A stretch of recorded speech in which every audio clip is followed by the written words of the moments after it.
Welcome back to the ESCAP e-learning series on public-private partnerships, or PPPs. This module will introduce some of the different models of PPPs and highlight some of their key characteristics.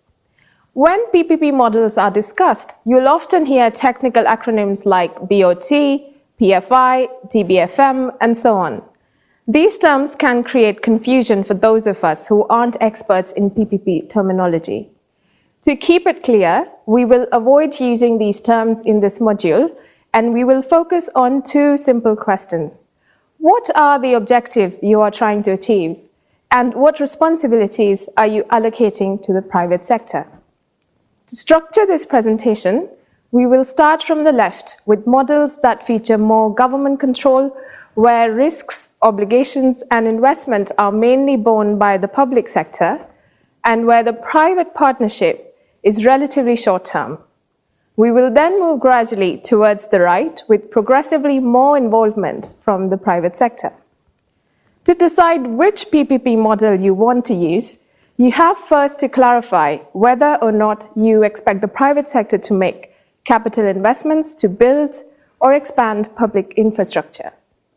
Even if you're not seeking private capital investments, you might still want to employ a PPP model to achieve other objectives, such as improving the performance of a public asset. In one variety of PPP model, you might consider assigning the operation and maintenance of a public asset to a private partner and tying private partner payment to specific performance targets. Such linkage between performance and payment creates an incentive for the private operator to achieve higher efficiency. In the water sector, for example, the management of water utilities can be contracted out to private operators. To encourage efficiency gains, the private operators' payments are tied to specific targets, such as the volume of water saved through leakage reduction. In this model, there is no transfer of commercial risk. Payments to the private operator do not depend on utility tariffs or on the number of users. The absence of commercial risk for the private partner can make this model less challenging to implement. Another example of linking profit to performance is the performance-based road maintenance contract. This type of contract differs from the typical price per unit contract, where fees are paid in accordance with agreed-upon rates for maintenance items, such as a fixed fee per pothole filled in a road. The performance-based contract is instead based on agreed-upon standards that a contractor must maintain. For example, all potholes bigger than a certain dimension must be filled within a certain length of time. If the standards are met, the contractor can collect the full fee. If not, penalties are applied. Hence, the private operator is incentivized to maintain the asset in good condition. The performance-based model also provides cost certainty to the government. If compliance with the maintenance standards set by the contract is more costly than anticipated, such cost overruns will be borne by the private partner. In other words, the maintenance risk is transferred to the private sector. This kind of model changes the dynamic of government involvement considerably, from paying for maintenance on a per-unit basis to monitoring asset performance based on set maintenance indicators. This requires important internal adjustments on the part of the public partner to establish the monitoring protocols that ensure the contract delivers the targeted results. So, what are the advantages of this model from the perspective of a government? Use of a performance-based model allows you to benefit from the efficiency and expertise of the private sector to improve service delivery. You also reduce your own risk by transferring operational and maintenance risks to the private sector. This model is also relatively straightforward and quick to implement. On the other hand, you can only employ this model with existing infrastructure, as the private partner in this case is not making any capital investments. You transfer only a limited amount of risk. For example, there is no transfer of commercial risk. A private partner might also be reluctant to accept the maintenance risks of an asset that it has not constructed if attaining a comprehensive assessment of its condition is not immediately feasible. That concludes our first variety of PPP model. Another type of PPP model involves leasing.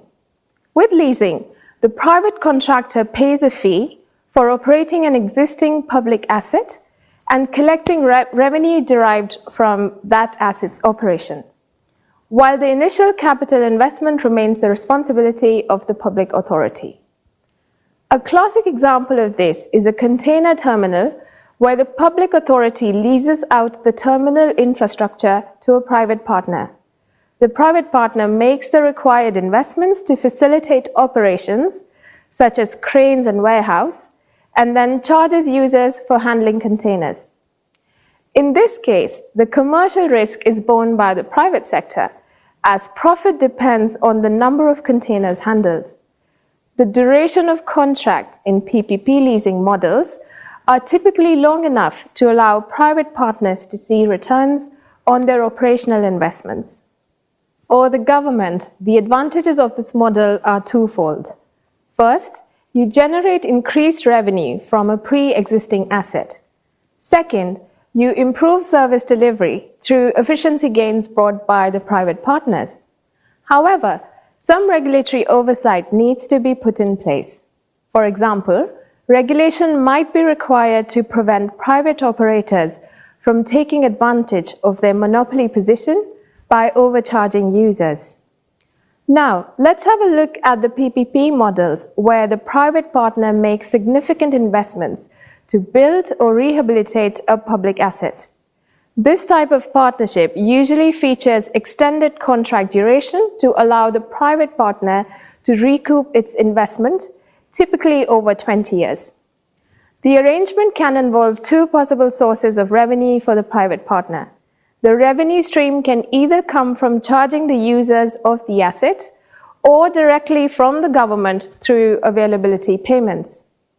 A toll road project is a typical example of the user fee approach where the private company builds the roads and operates it for a number of years before transferring the ownership back to the government. In exchange, the private partner has the right to collect tolls from users. The availability payment approach has been used extensively in the social sector to build and maintain hospitals and schools. In this arrangement, the government makes regular payments to the private partner, provided that the public asset is available and maintained at contractual performance standards.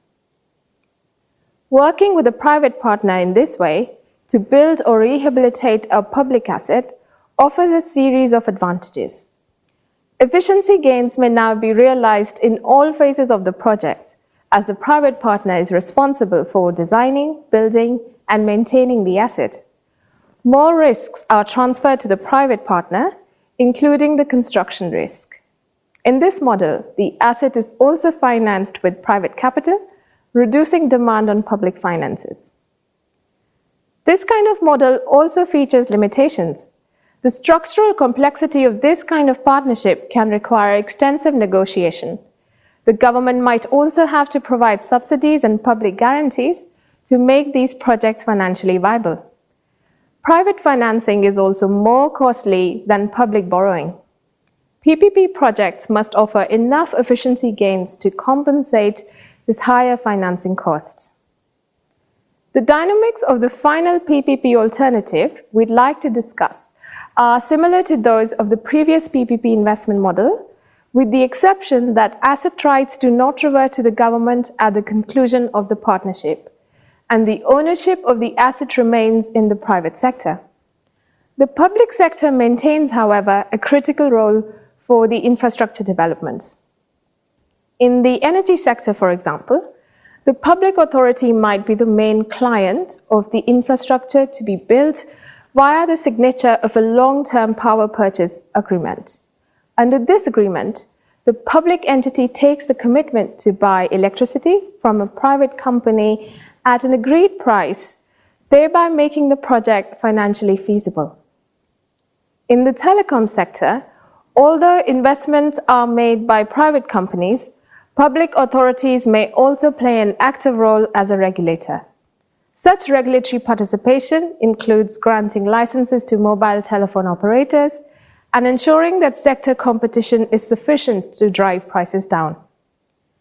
When it comes to partnership and cooperation among the public and private sectors, there are many examples and options available, and a variety of PPP arrangements can be employed to maintain and create infrastructure. PPP arrangements can be an attractive alternative to increase and improve the supply of infrastructure services, and it is important to consider the characteristics of different PPP models and weigh the benefits and limitations of each when considering PPP options. That concludes the second module of ESCAP's e-learning series on public-private partnerships. We hope we've provided some insight into the variety of PPP models available. Thank you for watching and for your interest in ESCAP's work. Please check out ESCAP's website for more information and additional resources on PPPs at www.unescap.org.